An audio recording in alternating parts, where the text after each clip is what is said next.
lunettes là. Ah, elles sont là. Ah, salut. Désolée, je viens de me lever. Un peu de tenue. Ah. T'en penses quoi, toi, du regard des autres? T'en penses quoi de mes lunettes? T'en penses quoi de mon super méga brushing? T'en penses quoi aussi de mon costume, de mon habit du jour? C'est chouette, hein? Je me suis dit, tiens, y a tellement de gens autour de moi qui me disent mais t'as de super lunettes, mais franchement, moi, j'oserais pas. Comment tu fais pour te fiche complètement du regard des autres, de faire ce que t'as envie de faire, et puis de faire la folle comme ça, et de mettre en avant qu'il faut s'amuser, qu'il faut du plaisir dans la vie, qu'il faut créer. Mais ça va pas la tête. Complètement dingue, ma pauvre fille. Moi, qu'est-ce que tu veux que je lui dise à cette personne? Et je lui dis, mais c'est quoi le problème? C'est quoi le problème de vouloir s'amuser? C'est parce que ça te renvoie à trop de sérieux.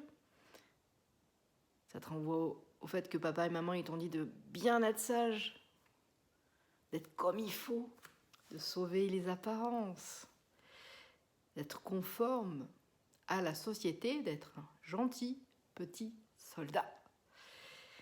Et en fin de compte, tu vois, ces lunettes, c'est plus de 10 ans de travail. De savoir qui je suis, qui j'ai envie de devenir. Et pour être heureuse, je me suis lancé le défi d'être moi-même. Et je peux te garantir, c'était pas du tout facile au départ. La seule chose que je peux te dire, c'est qu'aujourd'hui, je suis assez à l'aise avec le regard des autres. D'ailleurs, regarde, j'ai une belle histoire d'amour avec mes cheveux. Ils veulent pas. Quoi que je puisse faire, ils veulent pas se coiffer, donc bon, je les laisse comme ça. Hein. Je suis pas maquillée.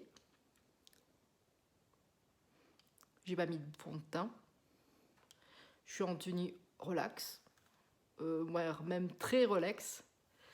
Et je suis dans mon appartement, entre des livres d'Astérix, une jolie peinture de mon amie Anne, et mes coussins. Et ça me va très très bien. Ce qui gêne en fin de compte, dans le regard des autres, c'est justement le miroir de soi-même. Pour ceux qui ne me connaissent pas, eh bien, je suis May Boyington. J'ai envie de dire que je suis une artiste. C'est pas que j'ai envie de dire, je suis une artiste professionnelle du dessin. Je suis autrice pour les jeunes, pour les petits. Et je suis coach en joie de vivre illimitée.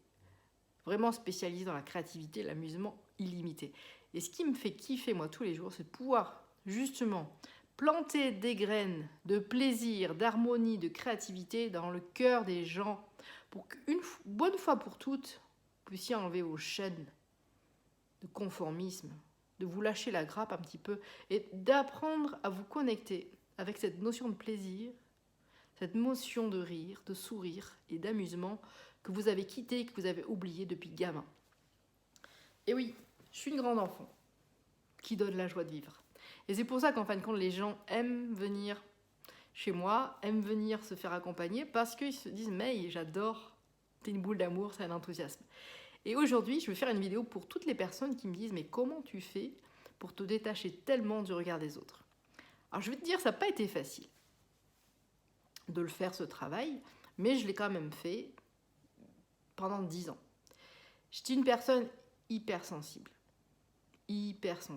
Je pleurais de manière très facile, et en particulier en poésie quand j'étais gamine. J'étais une empathique. Dès que je regarde un film, je pleure. Il y a certains films où ça dégouline. Et je me cachais à chaque fois. J'avais honte qu'on me voie pleurer. Parce qu'aujourd'hui, et même avant, quand tu pleures, c'est un signe de faiblesse. Ce n'est pas un signe d'humanité. C'est qu'un gros mouchoir, qu'une grosse éponge. T'étais réduit à ça, en fin de compte. Et donc, je me suis blindée. Et je me suis coupée totalement de mes émotions.